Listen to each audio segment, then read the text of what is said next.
The first modern theatre hall of Assam, the Ban Theatre, is located in অসমৰ প্ৰথমটো আধুনিক ৰংগমঞ্চ বান theatre কোন ঠাইত অৱস্থিত তাকে আপোনালোকক সুধিছে এতিয়া অপচনছ গিটা হৈছে গুৱাহাটী যোৰহাট তেজপুৰ এণ্ড নগাঁও সো ইয়াৰ সঠিক উত্তৰটো কি হ'ব The answer here is Tezpur বান থিয়েটাৰ তেজপুৰত আছে চাওক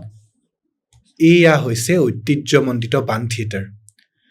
কেতিয়া স্থাপিত হৈছিলে 1906 চনত তাৰোপৰি আমি বহুত নাটক আসলতে ইয়াতে দেখিবলৈ পাওঁ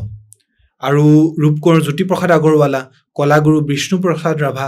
নটসূৰ্য ফণী শৰ্মা এনেকুৱা ডাঙৰ ডাঙৰ মানুহ কিছুমান আসলতে ইয়াতে কাম কাজবোৰ কৰি গৈছিলে তেওঁলোকৰ যথেষ্ট কন্ট্ৰিবিউশন আছিলে এই বান থিয়েটাৰটোত ওকে